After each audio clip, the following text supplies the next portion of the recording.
හරි දැන් මේ ගාන ගත්තම මේගොල්ලෝ කියලා තිනවා දිග මීටර් 4ක් සහ පළල මීටර් 2ක් වන ඍජු කෝණාශ්‍ර තහඩුවක් තියෙනවා. රූපයේ දැක්වෙන පරිදි ඍජු කඩඉරි රේඛා දෙකක් ඔස්සේ කැපුව විට ලැබෙන P කොටස සමතල චතුරස්‍රාකාර වේ. එතකොට ඒකේගොල්ලෝ කියලා තියෙනවා අපි මේක නිකන් අපි ස්කෙච් එකක් ඇඳගමු. මේ වගේ රෙක්ටැන්ගල් එකක් තියෙනවා. ඊට පස්සේ මේක මේ විදිහට තියෙනවා. මේකේ ලෙන්ත් එක x කියනවා. මේක 2 කියලා දීලා තියෙනවා. මේක 4 කියලා දීලා තියෙනවා. හරිද? ඊළඟට මේගොල්ලෝ කියනවා p කොටසේ වැත්තක දිග මීටර x ලෙස ගනිමු. ඊළඟ පළවෙනි ප්‍රශ්නේ රෝමන් නම්බර් 1 එකේ කියනවා රූපයේ q ලෙස දැක්වෙන ඍජු කෝණාශ්‍රාකාර කොටසේ වර්ගඵලය සඳහා ප්‍රකාශනයක් x ඇසුරෙන් සොයන්නලු. හොඳද? දැන් මේ ක්වෙස්චන් එකක් දැක්ක ගමන් ඔයගොල්ලෝ කියන්න පුළුවන් දැන් මේක p නම් p කියන කොටසේ ඒරියා එක මොකද්ද? p කියන කොටසේ ඒරියා එක අපිට ගන්න පුළුවන්. නැත්නම් වර්ගඵලය අපිට ගන්න පුළුවන්. x ගුණ කිරීම x දිග ගුණ කිරීම බලන්නේ x ස්ක්වයර්ඩ් කියලා ගන්න පුළුවන්. හරිද? ඊට පස්සේ මේගොල්ලෝ කියනවා q කියන කොටස සඳහා මේ වර්ගඵලයට ඉක්වේෂන් එකක් නැත්නම් සමීකරණයක් ගොඩනගන්න කියලා. හරි. ඒකට අපි දැනගන්න ඕනේ ඉස්සෙල්ලා මෙන්න මේ දිග සහ මෙන්න මේ දිග. හරිද? ඉතින් හරියනේ මේ සම්පූර්ණ දිග 4යි. මේ සම්පූර්ණ දිග මෙතෙන්ට එනම් මෙතෙන්ට වෙනකම්ම මේ දිග x. මේ දිග 4යි. එතකොට මේ දිග ඉතින් ඕන ළමයෙක් දැක්කම පේනවා මෙතන 4 ඍණ x තමයි මේකේ දිග කියන්නේ. එතකොට 4 ඍණ x.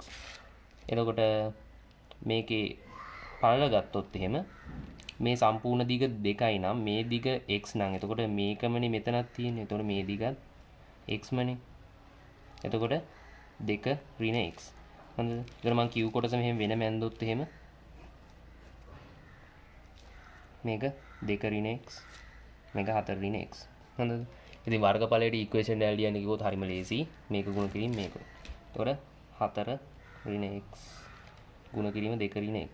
එතකොට පළවෙනි ප්‍රශ්නේ ඔච්චරයි කරන්න තියෙන්නේ. එතකොට උත්තරේ හරි. ඊළඟට p හි වර්ගඵලය q හි වර්ගඵලය මෙන් දෙගුණ යනවා. එතකොට මේගොල්ලෝ කියන මේ p කියන කොටසේ ඒරියා එක q කියන කොටසේ ඒරියා එක වගේ දෙගුණයක් කියලා කියනවා. එතකොට ඔයා හිතුවොත් එහෙම p කියන එකේ ඒරියා එක 4යි නම් මේ q කියන ඒරියා එක 2යි. ඒක තේරෙනවනේ. p ගේ වර්ගඵලය q වගේ දෙගුණයක්. එතකොට හරිම ලේසි. අපි මුලින්ම මේ වගේ ගානකදී කරන්න ඕනේ p වල වර්ගඵලය ලියා ගන්නවා. අපි මුලින්ම ලියාගත්ත p වල වර්ගඵලය සමානයි x ස්ක්වයර්ඩ් කියලා. එතකොට x ස්ක්වයර්ඩ් ඊක්වල් වෙන්නේ q වල වර්ගඵලය වගේ දෙගුණයක් නම් මේ ඉක්වේෂන් එක වගේ දෙගුණයක් තමයි x ස්ක්වයර්ඩ් වෙන්න ඕනේ. මෙහා මාරම ලේසි මේ ගාන. හරි. ඊට පස්සේ ඒක ඇසුරෙන් ඒගොල්ලෝ කියනවා x වර්ග ඍණ 12x ධන 16 සමානයි 0යි කියලා පෙන්වන්න කියලා. ඉතින් මේ වගේ ගානකදී මෙච්චරයි කරන්න තියෙන්නේ. මේක ඉක්වේෂන් එක සෝල්ව් කරලා ආන්සර් එක ගන්න තියෙන්නේ. හරි අපි මුලින්ම එක සයිඩ් එකක් මේ සිම්ප්ලිෆයි කරමු.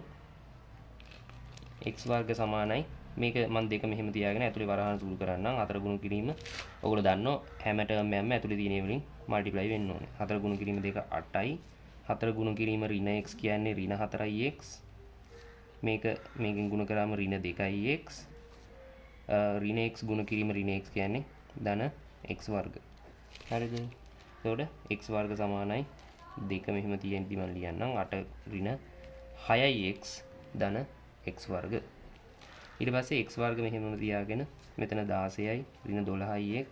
ඇයි මම මේ ඇතුලේ තියෙන ඒවා මල්ටිප්ලයි කරනවා. හරිද? මේක මේව කරාම 2යි x වර්ග කියන එනවා. හරිද? ඊට පස්සේ ඒගොල්ලෝ ගාන පෙන්නලා තියෙනවා ඒක බිඳුවට තමයි මොකක් හරි සමාන කරලා තියෙන්නේ. හොඳද? ආන්සර් එක දිහා බලලා අපි මේක මේ හදා ගන්න තමයි කරන්න ඕනේ. එතකොට දැන් මෙතන 2x වර්ගයක් තියෙනවනේ මෙතන x වර්ගයක් තියෙනවා. එතකොට ඕගොල්ලෝ තියෙනවා දෙපැත්තෙම x වර්ග අඩු වුණොත් මෙතන බිඳුව හැදෙනවා මෙතන x වර්ගයක් හැදෙනවා කියලා. එතකොට මම දෙපැත්තෙම x වර්ග අඩු කරනවා. එහෙම අඩු කරාම මේ පැත්තේ බිඳුවක් හැදෙනවා 16 ඍණ 12යි x ධන x වර්ග කියලා හැදෙනවා. හරිද? එතකොට මේගොල්ලෝ පෙන්නලා තියෙන ආන්සර් එක විදියට ඕනනම් පිළිවෙලට ලියන්න පුළුවන්. x වර්ග ඍණ 12යි x ධන 16 සමානයි 0යි කියලා. හරිද? ඔන්න දෙවෙනි ක්වෙස්චන් එකත් එතනින් ඉවරයි. ඊළඟට අපිට රෝමන් නම්බර් 3 තියෙනවා. රෝමන් නම්බර් 3 හරිම ලේසි. රෝමන් නම්බර් 3 දී කියන්නේ සූත්‍රය භාවිතයෙන් හෝ අනුක්‍රමයකින් නැත්නම් එක්කෝ කියනවා අපි ඉක්වේෂන් එක නැත්නම් ෆෝමියුලා එක යූස් කරලා හරි අද මෙතඩ් එකකින් x වලට මේ අගේ ගන්න කියලා. x 6 + or - 2 √5. හරිද? 6 ධන හෝ ඍණ 6 ධන හෝ ඍණ දෙක ගුණ කිරීම මූල පහ කියලා පෙන්වන්න තියෙනවා. ඉතින් ඔයගොල්ලෝ දන්නවා වර්ග සමීකරණයක් නැත්තම් quadratic equation එකක් තියෙද්දි ඒක x හොයන ආකාර දෙකයි. එකක් තමයි ඔයගොල්ලන්ට සමීකරණය පාවිච්චි කරන්න පුළුවන්. ඒ කියන්නේ ෆෝමියුලා මෙතඩ් එක නැත්තම් වර්ග පූර්ණය කරන්න පුළුවන්. නැත්තම් ඒකට අපි කියනවා completing squares කියලා. මම රෙකමන්ඩ් කරන ක්‍රමය තමයි මට සමීකරණ ඇත්තටම පාඩම් කරන් ඉන්න පුළුවන් නෑ මම කොහොමත් එහෙම ගණන් හදපු කෙනෙක් නෙමෙයි. ඔයගොල්ලෝ හැමෝටම ඕනම ගානකදී පාවිච්චි කරන්න පුළුවන් විදිය තමයි වර්ග පූර්ණය. ඒක නිසා මම ඉක්මනට කියලා දෙන්නම්.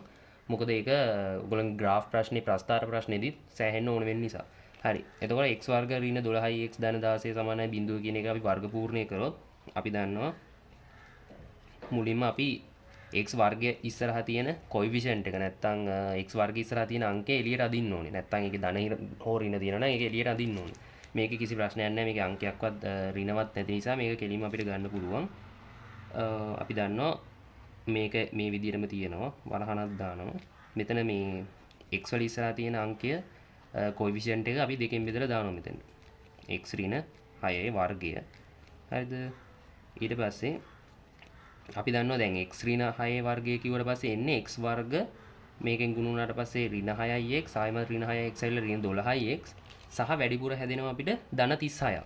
ඉතින් මේ ධන 36 බලපෑම අයින් කරන්න තමයි අපි මෙතනින් ඍණ 36 කියලා දාන්නේ.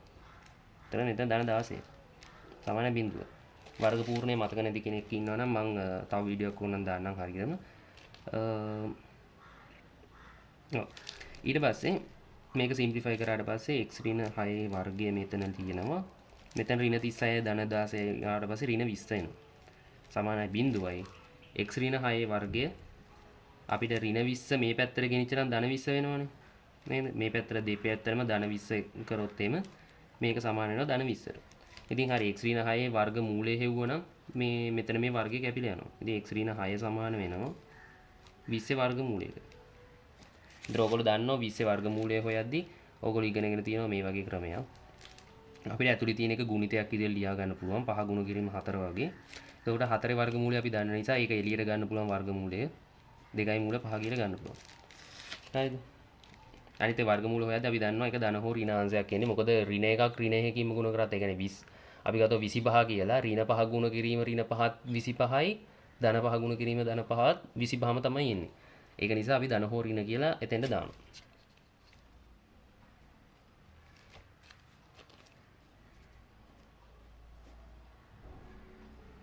දැන් මෙහෙම තමයි ආන්සර් අපිට ඇවිල්ලා තියෙන්නේ අන්තිමට.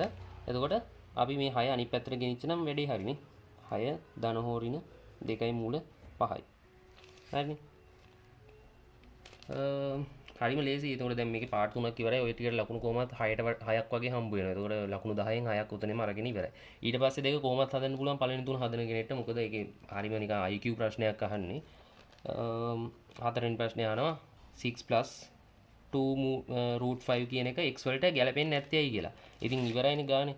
මෙතන මේ අපි කලින් දැක්කනේ මෙතන පින්තූරේ තියෙන විදියට. මෙතන x තියෙනවා. මේ සම්පූර්ණ දිගම 2යි. මේ සම්පූර්ණ දිගම 4යි. හොඳද? ඉතින් ඒකෙන් ඔයගොල්ලන්ට පේනවා x වලට වඩා 2ක් වැඩි x වලට වඩා 4ක් වැඩි. අපි 2 ගමුකෝ. ඉතින් මේ x කියන්නේ මේ දිග නම් හොඳද? 2 කියන්නේ මෙච්චර දිගේ මේ ලෙන්ත් එකක් නම් ඉතින් x කියන්නේ හැමතිස්සෙම 2කට වඩා කුඩා සංඛ්‍යාවක්.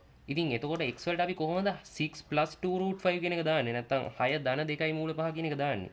කොහොමදවත් වෙන්න බෑනේ. අනිවාර්යෙන් 2කට වඩා අඩු වෙන්න ඕනේ. ඒක නිසා කොහොමදවත් 6ට තව ගාණක් එකතු වෙන්න බෑ. ඒ ලොජික් එක පාවිච්චි කරලා ඒ තර්කය පාවිච්චි කරලා අපි කියනවා මේක ගන්න බෑ. එතකොට ඔයගොල්ලන්ට ඒක ලියන්න පුළුවන් සිංහලෙන් ලියනවා නම් එහෙම ඉංග්‍රීසි වලින් ලියනවා නම් since x is less than 2 6 2 √5 is not possible කියලා දාන්න පුළුවන්. හරිද? ඊට කොට අපිට මේ නිකම්ම ගන්න පුළුවන් ආන්සර් එක තමයි දැන් මේ අපි උඩ හොයාගත්තනේ x = 6 + or - 2 √5 කියලා. එතකොට එක්කෝ -2 √5 වෙන්න ඕනේ නැත්නම් +2 √5 වෙන්න ඕනේ. හරිද? එතකොට අපි දන්නවා මේකේ හරි ආන්සර් එක තමයි x = 6 - 2 √5 වෙන්න ඕනේ කියලා. ඊළඟ පස්වෙනි ප්‍රශ්නෙට ගියාට පස්සේ ඒගොල්ලෝ කියනවා √5 සමානයි 2.24යි කියලා අරගෙන ගාන ෆිනිෂ් කරන්න කියලා. ඉතින් මේකට ඇප්ලයි කරන්න තියෙන්නේ. ඒතර x = 6 - 2 ගුණ කිරීම 2.24. උතර කීයද ඉන්නේ 6 ගුණ අඩු කිරීම 4.4.8. එතකොට ආන්සර් එක 1.52. ඔච්චරයි ගානේ තියෙන ලකුණු 10ක් ඉවරයි.